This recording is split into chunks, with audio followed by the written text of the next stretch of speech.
ரிஷபராசி வாழ்க்கையில் எதுவுமே நிரந்தரம் இல்லை அப்படிங்கிறத புரிஞ்சவங்க நீங்கள். அதே மாதிரி இதுவும் கடந்து போகணும்னு சொல்லிட்டு கஷ்டங்களையும் கடந்து போகக்கூடியவங்க. எல்லாரும் தனக்கு வரக்கூடிய கஷ்டத்தை ஒரு மாதிரி கவலையாக பார்த்தா ரிஷபராசிக்காரங்க மட்டும் தனக்கு வரக்கூடிய கஷ்டத்தை கூட ஒரு அனுபவமாக எடுத்துப்பாங்க. இனி இந்த கஷ்டம் என் வாழ்க்கையில் நடக்கக்கூடாதுங்கிறதுல ரொம்ப உறுதியாக இருப்பீங்க. இதை மற்றவங்களுக்காக நிறைய அறிவுரைகளையும் சொல்லக்கூடியவங்க, மற்றவங்களுடைய வாழ்க்கைக்கு வழிகாட்டக்கூடியவங்க. ரிஷபத்தை பொறுத்த வரைக்கும் ஒரு ஞானிகள்னு சொல்லலாம், தேவர்களுக்கு இணையான வாழ்க்கை வாழ்றவங்கன்னு சொல்லலாம். ரொம்ப ஒழுக்க சீலர்கள். சரிங்களா? ரிஷபம் அப்படின்னாவே தன்னுடைய முயற்சிக்கும் தன்னுடைய வாழ்க்கைக்கும் போராடக்கூடியவங்க. எந்த ஒரு விஷயமும் ரிஷபராசிக்கு மட்டும் ஈஸியாக கிடைச்சிடாது இல்லைங்களா? இவங்களும் ஏதாவது ஈஸியாக கிடைச்சது அப்படின்னாக்கா அதை இவங்க பெருசாக கன்சிடரே பண்ண மாட்டாங்க. போராடி ஒரு விஷயம் நமக்கு கிடைச்சா மட்டும்தான் அது நமக்கு நிரந்தரமாக இருக்குங்கிறத உணர்ந்து வாழக்கூடியவங்க. கண்ணியம், கட்டுப்பாடு, உயர்வு, இதுதான் இவங்களுடைய மூச்சாவே இருக்கும். ஸோ ரிஷபராசியை பொறுத்த வரைக்கும் தலைப்பை பார்த்துருப்பீங்க, கடவுள் படைத்த பொக்கிஷம். நீங்கள் உங்களை பொறுத்த வரைக்கும் 14/1/2025 முதல் 5 கிரகங்களுடைய பலத்தின் காரணமாக நிறைய நல்ல மாற்றங்கள் உங்களுக்கு வரப்போகுதுங்க. குறிப்பாக 2025 தொடக்கமே உங்களுக்கு அமோகமாக இருக்க போகுது. அது என்ன ஏதுங்கிறத இப்போ தெளிவாக பார்க்கலாம். ரிஷபராசியை பொறுத்த வரைக்கும் நீங்கள் எப்போவுமே உங்களை மறந்தாலும் சிவபெருமானை மறந்துடாதீங்க. இந்த உலகத்தில் நீங்கள் நம்பக்கூடியவங்கன்னு பார்த்தோம்னா யாருமே கிடையாது. ஆனால் ஆன்மீகத்தில் அதிகம் நாட்டம் கொண்ட உங்களுக்கு எப்போவுமே சிவபெருமானுடைய வழிபாடு துணையாக இருக்குங்க. உங்களை பொறுத்த வரைக்கும் இனி வரக்கூடிய காலகட்டத்தில் சிறப்பான பலன்கள்னு எடுத்து சொல்லணும்னா, இனி வரக்கூடிய காலத்திலோட தொடக்கத்திலிருந்து ரிஷப ராசிக்காரங்களுக்கு தொழில் வியாபாரத்தில் முன்னேற்றம் ஏற்படுங்க. புதிய புதிய வாய்ப்புகள் உங்களுக்கு தேடி வரும். நிதி ஆதாயம் கிடைக்கும். பணப்புழக்கம் நல்ல சரளமாக இருக்குங்க.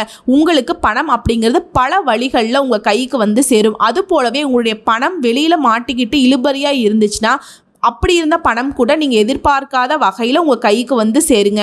குறிப்பாக இன்னி வரும் ஒரு காலகட்டத்தில் நிதி தட்டுப்பாடுங்கிறது உங்களுக்கு இல்லவே இல்லைங்க. அதே மாதிரி உங்களுடைய நலம் விரும்பிகளால் வருமானம் அதிகமாகும். எதிர்பாராத வருமானம் உண்டாகும். நீண்ட நாட்களாக நிலுவையில் இருந்த வேலை கூட இப்போ நீங்கள் செஞ்சு முடிச்சிருவீங்க. நிம்மதியாக இருக்க போகிறீங்க. குறிப்பாக இந்த மாதத்தோட நட்பகுதியில் நீங்கள் விரும்பிய செய்திகள் உங்கள் மனசுக்கு அமைதியை கொடுக்கக்கூடிய விதத்தில் உங்களுக்கு வந்து சேருங்க. குறிப்பாக இந்த நேரத்தில் எந்த ஒரு விஷயத்தையும் தைரியமாக எதிர்கொள்வீங்க. சவால் எல்லாம் தவிடுபொடி ஆகிடுங்க. இருந்தாலும் ரிஷபராசியை பொறுத்த வரைக்கும் என்ன பேசுகிறதா இருந்தாலும் சரி, என்ன செய்கிறதா இருந்தாலும் சரி, பொறுமையாக நிறுத்தி நிதானித்து யோசித்து அதுக்கப்புறம் தான் பேசவும் செய்யணும், செயல்படவும் செய்யணும்.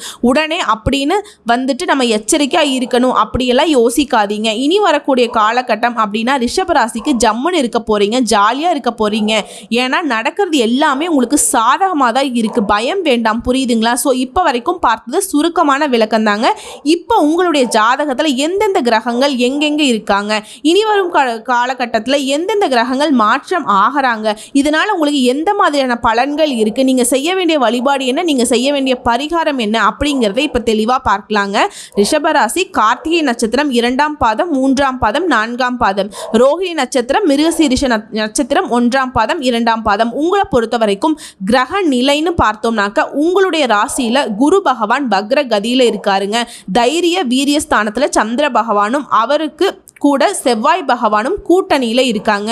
பஞ்சமஸ்தானத்தில் கேது பகவானும், களத்திரஸ்தானத்தில் புதன் பகவானும், அஷ்டமஸ்தானத்தில் சனி பகவானும், பாக்கியஸ்தானத்தில் சுக்கிர பகவானும் இருக்காருங்க. அடுத்ததாக தொழில் ஸ்தானத்தை பொறுத்த வரைக்கும் சனி பகவான் இருக்காரு. லாபஸ்தானத்தை பொறுத்த வரைக்கும் ராகு பகவான் இருக்காரு.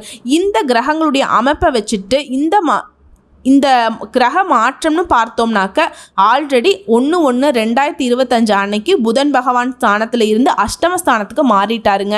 அடுத்து வரக்கூடிய 14/1/2025 அன்னைக்கு அஷ்டமஸ்தானத்தில் இருக்கக்கூடிய சூரிய பகவான் பாக்கியஸ்தானத்துக்கு மாறுவாருங்க. மூன்றாவதா 18/1/2025 அன்னைக்கு தைரிய வீரிய ஸ்தானத்தில் இருந்த செவ்வாய் பகவான் தனவாக்கு குடும்பஸ்தானத்துக்கு மாற போகிறாரு. அடுத்ததா 28/1/2025 அன்னைக்கு தொழில் ஸ்தானத்திலிருந்து சுக்கிர பகவான் லாபஸ்தானத்துக்கு மாற போகிறாரு. ஸோ கிரக அமைப்பு, கிரக மாற்றத்தை பொறுத்து பலன்கள்னு பார்த்தோம்னா இந்த மாதம் முழுக்கவே ரிஷபராசிக்காரர்களுக்கு முதல் விஷயம் அறிவுத்திறன் அதிகமாகும். உங்களுடைய சமயோக புத்தியினால், உங்களுடைய சாமர்த்தியான பேச்சினால் உங்களை எதிர்த்து பேசினவங்க, உங்களை எதிரியாக நினச்சவங்க எல்லாமே இப்போ மயங்கி போவாங்க. அந்த மாதிரி உங்களுடைய பேச்சுக்கள் இனிமையாக இருக்கும். மூன்றாவதா ருசியான உணவை உண்டு மகிழ்ச்சி அடைய போறீங்க. சில நாட்கள் எல்லாம் வந்து சாப்பிட்றது கூட நேரம் வந்திருக்காது. சரி, ஏன்னா உணவே எடுத்திருக்க மாட்டீங்க. அது அப்படியே சுத்தமாக வந்துட்டு சாப்பிட்றதே மறந்துருப்பீங்க. ஆனால் இப்போ அருமையாக இருக்குது. அதே மாதிரி 4வது விஷயம், சாமர்த்தியமான காரியங்களை செய்து வெற்றி அடைவீங்க. அடுத்ததாக தொழில், வியாபாரம் இதெல்லாம் ஈடுபட்டிருக்கக்கூடிய ரிஷபராசிக்காரர்களுக்கு முன்னேற்றம் உண்டுங்க. தொழிலில் நல்ல வளர்ச்சி இருக்கும். தொழில் எல்லாம் இன்னும் அதிகப்படுத்துறதுக்கான சில திட்டங்களை செயல்படுத்துவீங்க. பணவரவு அப்படிங்கிறது திருப்தியை கொடுக்கும். வியாபார ஸ்தலங்களுக்கு புதுசாக இடம் வாங்குவீங்க. சொத்து சேர்க்கை இருக்கும். உத்தியோகத்தில் இருக்கவங்களுடைய செயல் திறமைகள் கூடும். பயணங்கள் போவீங்க. அந்த பயணங்கள் எல்லாமே உங்களுக்கு இனிமையை ஏற்படுத்தும். அதே மாதிரி பணி நிமித்தமாக கொஞ்சம் அலைச்சல் இருக்கும். இருந்தாலும் அந்த அலைச்சல் தான் உங்களுக்கு உயர்வை கொடுக்கும். அடுத்து குடும்பத்தை பொறுத்த வரைக்கும் நிம்மதி இருக்கும். உங்களுடைய உற்றார் உறவுக்காருடைய வருகை அப்படிங்கிறது உங்களுக்கு மகிழ்ச்சியை ஏற்படுத்தும். அதுவே குடும்ப வாழ்க்கையில் பொறுத்த வரைக்கும் கணவன் மனைவிக்கிடையே இந்த அந்யோன்யம் அதிகரிக்கும். சின்ன சின்ன மனஸ்தாபங்கள் இருந்துச்சு, அதெல்லாம் மறைஞ்சு போகுங்க. பிள்ளைகள் மூலம் மகிழ்ச்சி ஏற்படும். குடும்பத்தில் வருமானம் அதிகரிக்கும். அது போலவே வீட்டிற்கு தேவையான பொருட்களை எல்லாமே வாங்கி கொடுத்து மகிழ்ச்சி அடைவீங்க. உறவுக்காரர்களும் நண்பர்கள் மூலம் உங்களுக்கு ஆதாயம் பெறுவீங்க. பெண்களை பொறுத்த வரைக்கும் அறிவுத்திறன் அதிகரிக்கும். உங்களுடைய இனிமையான பேச்சுக்களின் காரணமாக சிக்கலான காரியங்களை கூட எளிமையாக செஞ்சு முடிச்சிருவீங்க. அடுத்து கலைத்துறையில் இருக்கவங்களுக்கு பணவரத்து அதிகமாக கிடைக்கும். எடுத்த முடிவை செயல்படுத்துவீங்க. ஒரு செயல் செய்யணும்னா ஒரு முறைக்கு பல முறை யோசித்து செய்கிறது ரொம்ப நல்லதுங்க. நீங்கள் எடுத்த காரியம் கரெக்டாக இருக்கும், ஆனால் செயல்படுத்துறதுல கொஞ்சம் தடுமாற்றம் வரதுக்கு வாய்ப்பு இருக்குங்க. அதனால் ஃபஸ்ட்டு வியூகம் அமைச்சிருங்க. அதே மாதிரி எந்த ஒரு காரியத்திலையும் அவசர முடிவு எடுக்கக்கூடாதுங்க. ஆனால் நீங்கள் அவசர முடிவு எடுக்கிறதுக்கு நிறைய பேர் தூண்டுவாங்க. அப்படி ஏதாவது ஒரு அவசரப்பட்டு அப்படின்னா அதை அப்படியே ஸ்டாப் பண்ணிடுங்க. அது மாதிரி யார்கிட்டையும் வீண் வாக்குவாதம் பண்ணக்கூடாதுங்க. இது வீண் வாக்குவாதம் பண்ணுறோம், நம்ம கரெக்டாக தான் பேசுவோம், ஆனால் ஆப்போசிட்டில் இருக்கவங்களுக்கு பார்த்திங்கன்னா அது புரியாது. ஆனால் இவங்கெல்லாம் என்ன சொல்கிறது மாதிரி நம்ம மேலே தேவையில்லாமல் பகை வளர்க்குறது வாய்ப்பு இருக்குது. அதையெல்லாம் நீங்கள் தடுத்துருங்க. அது நமக்கு தேவையே இல்லை. நம்ம வேலை ஒன்று பார்த்துட்டு போயிட்டே இருக்கணுங்க. அடுத்து அரசியல் துறையில் இருக்கவங்களுக்கு நீங்கள் விரும்பிய பதவிகள் சேரும். ஒரு எடுத்த காரியத்தை எடுத்தபடியே முடிப்பீங்க. அதுவும் அழகாக செஞ்சு முடிச்சிடுவீங்க. வேலை தொடர்பாக கொஞ்சம் அலைச்சல் இருக்குங்க. அதற்கு தகுந்த மாதிரி அனுகூலமான பலன்களும் கிடைக்கும். மேலும் உங்களுக்கு வரவேண்டிய பாக்கிகள் இப்போ வசூலாகுங்க. மாணவர்களை பொறுத்த வரைக்கும் கல்வியில் முன்னேற்றம் இருக்கும். எதிர்காலத்தை மனசில் வச்சுக்கிட்டு சில திட்டங்கள் தீட்டி ஆலோசிப்பீங்க. குறிப்பாக இந்த காலகட்டத்தில் ரொம்ப சௌகரியமான வாழ்க்கை நிலை அமையுங்க. ஆனால் ஒரு விஷயத்தில் மட்டும் ரிஷபராசிக்காரங்க ரொம்பவே கவனமாக இருக்கணும். உங்களுடைய மன கஷ்டங்களையோ உங்களுடைய குறைகளையோ யார்கிட்டையும் பகிர்ந்துக்கவே கூடாதுங்க. குறிப்பாக சந்தோஷத்தை பகிர்ந்துக்கவே கூடாது. நீங்கள் அப்படி பண்ணிங்கன்னா உங்கள் மேலே நிறைய கண் திருஷ்டி படுறதுக்கான வாய்ப்பு இருக்குது. அடுத்ததாக வீட்டில் இருக்கவங்களை பொறுத்த வரைக்கும் சுபகாரியங்கள் சுமூகமாக நடக்குங்க. தடைப்பட்ட திருமணம் ஏற்பாடுகளை இப்போ இனிமையாக நடத்தி முடிப்பீங்க. உத்தியோக பணியில் இருக்கவங்களுக்கு நீங்கள் காத்துட்டு இருந்த இடமாற்றம் கிடைக்கும். பதவி உயர்கள் தேடி வரும். ரொம்ப மென்மை அடைவீங்க. வியாபாரிகளை பொறுத்த வரைக்கும் புதிய ஒப்பந்தங்கள் கையெழுத்தாகும். எல்லா விதங்களிலும் நன்மைகள் உண்டு. நீங்கள் எதிர்பார்த்த வாய்ப்புகள் சேரும். அரசியல் துறையில் இருக்கவங்களுக்கு எல்லாம் உங்களுடைய வழக்குகளில் வெற்றி அடைவீங்க. நீங்கள் எதிர்பார்த்த வாய்ப்புகள் உங்களை தேடி வரும். இன்னொரு எச்சரிக்கையான விஷயம் என்னென்னா, ரிஷபராசியை பொறுத்த வரைக்கும் யாருடைய பிரச்சனையிலும் தலையிடக்கூடாது. யார்கிட்டையும் வீண் வாக்குவாதம் பண்ணக்கூடாது. இதை 2 மட்டும் ஃபாலோ பண்ணிக்கிட்டிங்கன்னா எங்கும் வெற்றி, எதிலும் வெற்றி கிடைக்குங்க. பணவரத்து அதிகமாக இருக்கும். எடுத்த காரியங்களில் வெற்றி உண்டு. உங்களை கஷ்டப்படுத்தின எந்த விஷயமா இருந்தாலும் சரி, இனி வரக்கூடிய காலத்தில் அதை விட்டு ஒளிஞ்சிருங்க. வேறு மதத்தை சேர்ந்தவங்க வேறு மொழியை பேசுகிறவங்க கூட உங்களுக்கு அனுகூலமான பலன்களை தருவாங்க. எல்லா வகையிலும் வெற்றி தொடரும். சொல்லப்போனால் உங்களுக்கு வெற்றிவேல் முருகனுடைய அனுகிரகம் உங்களுக்கு பரிபூரணமாக இருக்குங்க. அப்பன் சிவபெருமானுடைய அருளும் உங்களுக்கு இருக்குது. அப்பனுக்கு பாடம் சொன்ன சுப்பையனுடைய அருளும் இருக்குது. இதன் காரணமாக உங்களுக்கு எல்லா விதங்களிலும் இரட்டிப்பு வெற்றி தொடருங்க. ஸோ இப்போ வரைக்கும் பார்த்தது ரிஷபராசிக்கான பொது பலன்கள். இப்போ நம்ம நட்சத்திர பலன்களை பார்க்கலாங்க.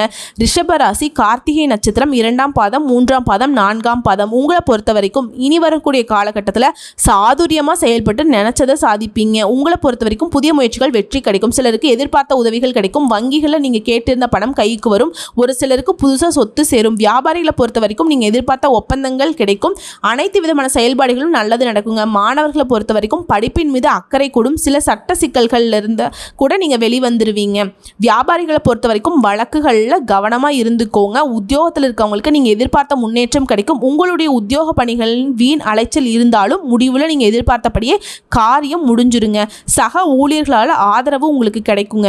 குடும்பத்தை பற்றிய கணவன் மனைவிக்கிடையே ஒருத்தருக்கு ஒருத்தர் மனம் விட்டு பேசி உங்களுடைய மனஸ்தாபங்களை தீர்த்துப்பீங்க. குடும்ப விஷயங்களை மட்டும் யார்கிட்டயும் பகிர்ந்துக்காதீங்க.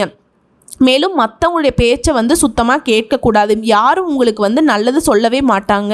உங்களுக்கு என்ன தோணுதோ அதை மட்டும் செஞ்சுட்டு போங்க. அடுத்து குடும்பத்தை பொறுத்த வரைக்கும் குழந்தைகளுடைய முன்னேற்றத்தில் அக்கறை காட்டுவீங்க. உறவுக்காரர்கிட்டையும் நண்பர்கள்கிட்டையும் பழக்க வழக்கங்களை கவனமாக பேசி பழகுவது ரொம்ப நல்லதுங்க. அடுத்து ரோகிணி நட்சத்திரம், எதிர்பாராத பண உதவிகள் கிடைக்கும். உடல் ஆரோக்கியம் மேம்படுங்க. பேச்சுக்களை நிதானத்தை கடைப்பிடிச்சுக்கோங்க. யாருடைய தூண்டல்களுக்கும் செவி சாய்க்காதீங்க. மற்றவங்க ஒரு விஷயம் சொல்கிறாங்க அப்படின்னா திரும்ப திரும்ப சொல்கிற ரிஷபராசிக்கு யாருமே உங்களுக்கு நல்ல விஷயத்த சொல்ல மாட்டாங்க. எல்லாம் உங்களை ஏதாவது மாட்டி விடுறதுல தான் கவனத்தை செலுத்துவாங்க. ஸோ நீங்கள் அதில் மட்டும் மாட்டிடாதீங்க. அடுத்து வியாபாரிகளை பொறுத்த வரைக்கும் வியாபாரத்தில் நல்ல முன்னேற்றம் இருக்கும். நீங்கள் எதிர்பார்த்தபடியே தொழில் வளர்ச்சி இருக்கும். வாழ்க்கையுடைய யதார்த்தத்தை புரிஞ்சுக்கிட்டா நீங்கள் எந்த காலகட்டத்தில் எல்லா விதமான எதிர்ப்புகளையும் சமாளிக்கக்கூடிய சக்தியை அடைவீங்க. நெருக்கடிகள் விளங்கும். நீங்கள் எதிர்பார்த்த அளவிற்கு வருமானம் இருக்கும். வியாபாரத்தில் முன்னேற்றம் இருக்கும். உத்தியோகத்தில் இருக்கவங்களுக்கு பதவி உயர்வுகள் கிடைக்கும். எதிர்பார்த்த வளர்ச்சி இருக்கும். பூர்வீக சொத்து விவகாரங்கள் இருந்த பிரச்சனைகள் ஒரு முடிவு கிடைக்குங்க. வாழ்க்கை துணை வழியிலும் உங்களுக்கு ஆதாயமான பலன் உண்டு. சமூகத்தில் உங்களுடைய செல்வாக்கு உயருங்க. விவசாயிகளை பொறுத்த வரைக்கும் விளைச்சல் அதிகமாகும். மாணவர்களை பொறுத்த வரைக்கும் டீச்சர்ஸுடைய அறிவுரையை ஏற்று நீங்கள் செயல்படுவதனால வெற்றிகள் தொடரும். அடுத்ததான் மிருகசீரிஷம் நட்சத்திரம், 1ஆம் பாதம் 2ஆம் பாதம், துணிச்சலாக செயல்பட்டு எடுத்த காரியங்களை நடத்தக்கூடிய ஆற்றல் படைத்த உங்களுக்கு இனி வரக்கூடிய காலகட்டத்தில் எல்லா விதமான செயல்பாடுகளும் லாபத்தை கொடுக்குங்க. வருமானத்திற்கு குறைவே இருக்காது. வெளிநாட்டு தொடர்புகள் கூட உங்களுக்கு லாபத்தை ஏற்படுத்தும். வருமானம் அதிகரிக்கிறதுனால உங்களுடைய சேமிப்புகள் உயரும். திடீர் வாய்ப்புகளும் அதிர்ஷ்டங்களும் உண்டாகும். ஸோ தொழில் செய்கிறவங்களுக்கு எல்லாம் உங்களுடைய பணியாட்கள் உங்களுக்கு ஒத்துழைப்பாக இருப்பாங்க. இருந்தாலும் எல்லா விதமான செயல்பாடுகளிலும் கொஞ்சம் கவனமாக இருங்க. சூழ்நிலையை அறிஞ்சு அதுக்கு தகுந்த மாதிரி செயல்பாடுகள் இருக்கட்டுங்க. உத்தியோக பணிகள் இருக்கவங்களுக்கு மேல் அதிகாரிகளுடைய அனுசரித்து நடந்துக்கோங்க. யாராச்சும் ஒருத்தவங்களுக்கு கீழே வேலை பார்க்குறீங்க அப்படின்னா முதலாளியை அனுசரித்து நடந்துக்கோங்க. இது ரெண்டுமே வந்து உங்களுக்கு அதீதமான நன்மைகளை கொடுக்கும். அடுத்து நட்பு வட்டாரத்திலும் சரி, வாழ்க்கை துணைக்கிட்டையும் சரி, கூட வேலை பார்க்குறவங்ககிட்டையும் சரி அனுசரித்து நடந்துக்கோங்க. பூர்வீக சொத்துக்கள் இருந்த பிரச்சனைகள் இப்போ உங்களுக்கு சாதகமான தீர்ப்பு கிடைக்குங்க. எதிர்பார்த்த வருமானம் உண்டு. உங்களுடைய புத்தி சாதுரியம் வெளிப்படும். மாணவர்களை பொறுத்த வரைக்கும் படிப்பில் அக்கறை கூடுங்க. குறிப்பாக தடைப்பட்ட காரியங்கள் எல்லாமே இப்போ இனிமையாக நடக்க போகுதுங்க. ஆரோக்கியத்தில் இருந்த குறைபாடுகள் அகலப்போகுது. பொன் பொருள் சேரும். குடும்பத்தில் சந்தோஷம் கூடிக்கொள்ளும். தொட்ட காரியங்கள் எல்லாமே வெற்றியாக மாறும். இனிமையாக பேசுவதனால நீங்கள் காரியங்களை சாதிச்சு முடிப்பீங்க. ஸோ இப்போ வரைக்கும் பார்த்தது பொது பலன்களும் சரி, நட்சத்திர பலன்களும் சரி, நம்முடைய ரிஷபராசிக்கு இனி வரக்கூடிய காலகட்டம் அப்படிங்கிறது சகல விதங்களையும் சாதகமாக தான் அமைஞ்சிருக்கு. இன்னும் சிறப்பாக இருக்குது. உங்களை பொறுத்த வரைக்கும் பரிகாரம்னு எடுத்துக்கிட்டோம்னாக்கா வெள்ளிக்கிழமைகள் தோறும் சிவபெருமானுடைய ஆலயத்திற்கு சென்று வில்வ இலைகளில் அர்ச்சனை செய்து வழிபட்டிட சிவபெருமானுடைய ஆலயத்தில் 9 முறை வலம் வந்துட்டு வரணும். இதனுடன் சேர்த்து பிரத்திங்கினா தேவி காளிக்கும் சிவப்பு நிற அரளிப்பூக்களை அர்ச்சனை செய்து வழிபாடு செய்ய நீங்கள் எதிர்பார்த்த காரியங்கள் கைகூடி வருங்க. மேலும் வியாழக்கிழமைகளில் குரு தட்சிணாமூர்த்தியுடைய வழிபாட்டையும் நீங்கள் செஞ்சிடணுங்க. ரிஷபராசி மேற்கொள்ளணும். அடுத்ததாக உங்களுக்கு அதிர்ஷ்டம் தரக்கூடிய கிழமைகள்னு பார்த்தோம்னா வளப்பிறை நாட்களில் ஞாயிறு, திங்கள், வியாழன். அதுவே தேய்பிறை நாட்கள்னு எடுத்துக்கிட்டோம்னா ஞாயிறு மற்றும் திங்கள். இந்த நாட்களில் உங்களுடைய சுபகாரியங்களை தொடக்கத்திற்கு பயன்படுத்திக்கோங்க. அதிக நன்மைகள் உண்டாகும். உங்களை பொறுத்த வரைக்கும் சந்திராஷ்டமம் அன்னைக்கு மட்டும் நீங்கள் ரொம்ப கவனமாக இருக்கணும். எங்கும் கவனம், எதிலும் கவனம். பெருசாக யார்கிட்டையும் பேச்சுவார்த்தை வச்சுக்க கூடாது. புதுசாக முயற்சிகள் பண்ணக்கூடாதுங்க. வெளியூர் பயணங்கள் போகக்கூடாது. கொடுக்கல் வாங்கல கவனமாக இருக்கணும். செயல்பாடுகளை நிதானம் இருக்கணும். இந்த மாதிரி எங்கும் கவனம், எதிலும் கவனம். ஓகேங்களா? அதுவே அதிர்ஷ்டம்னு பார்த்தோம்னா இனி 8, 9 இந்த நாட்களில் உங்களுடைய சுபகாரியங்களுக்கு பயன்படுத்தலாங்க. ஆக மொத்தத்தில் 100க்கு 100% ரிஷபராசிக்கு இனி வரக்கூடிய காலகட்டத்தில் உங்கள் வாழ்க்கை வளமாக மாறப்போகுதுங்க. பொற்காலம்னே சொல்லலாம், வசந்த காலம்னு சொல்லலாம். உங்களுடைய எதிர்பார்ப்புகள், உங்களுடைய தேவைகள் எல்லாமே பூர்த்தியாகக்கூடிய கடவுளுடைய அனுகிரகம் பொருந்திய மாதம்னே சொல்லலாங்க. ரொம்ப நல்லா இருக்க போகுது. வரக்கூடிய வாய்ப்புகள் மட்டும் தவறவிடாமல் பயன்படுத்திக்கோங்க. அதிர்ஷ்டம் உண்டாகட்டும். வாழ்த்துக்கள்.